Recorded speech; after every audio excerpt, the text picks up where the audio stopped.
ജയലളിതയായി അഭിനയിക്കാൻ നടിക്ക് 24 കോടി പ്രതിഫലം. സിനിമ തുടങ്ങി. കേട്ടുകേൾവിയില്ലാത്തത് പിറക്കുക ചരിത്രമായിരിക്കും. നടന്മാർ കോടികൾ കൈപ്പറ്റാറുണ്ട്. പക്ഷേ ഒരു നടിക്ക് 24 കോടി പ്രതിഫലം. എങ്ങനെ ഇത് വിശ്വസിക്കും? വിശ്വസിക്കാതിരിക്കും. വാർത്ത വന്നതോടെ സിനിമാ ലോകം ഇതിനു പിന്നാലെയാണ്. അങ്ങനെ ചർച്ചകൾ കൊഴുക്കുന്നതിനിടെ സത്യാവസ്ഥയുമായി എത്തിയിരിക്കുകയാണ് ജയലളിതയുടെ ബയോപിക് ചിത്രത്തിന്റെ നിർമ്മാതാവ് വിഷ്ണുവർദ്ധൻ ഇന്തൂരി.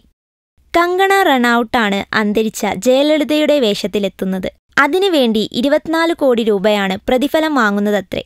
തലൈവി എന്ന് തമിഴിലും ജയ എന്ന് ഹിന്ദിയിലും പേരിട്ടാണ് ചിത്രമെത്തുക.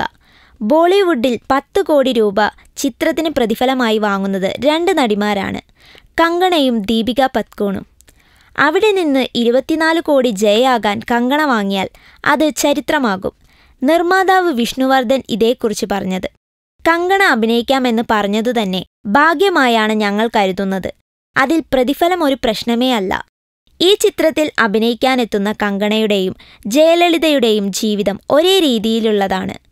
വളരെ കഷ്ടതകൾ നിറഞ്ഞ ബാല്യത്തിലൂടെയാണ് ഇരുവരും വളർന്നു വന്നതും ഉന്നതിയിലെത്തിയതും. ജയലളിതയുടെ കഥ പറയുമ്പോൾ ചില സമയങ്ങളിൽ കങ്കണ കരഞ്ഞുപോയത്രേ. അത്രയ്ക്ക് സാമ്യമുണ്ട് ജീവിതത്തിനെന്നാണ് താരം പറഞ്ഞത്.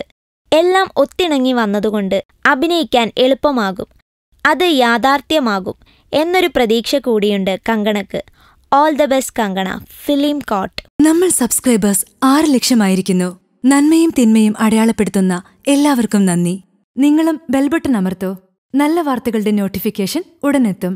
വിശ്വസിച്ച് ഒപ്പം നിൽക്കുന്നവർക്ക് ഒരിക്കൽ കൂടി നന്ദി.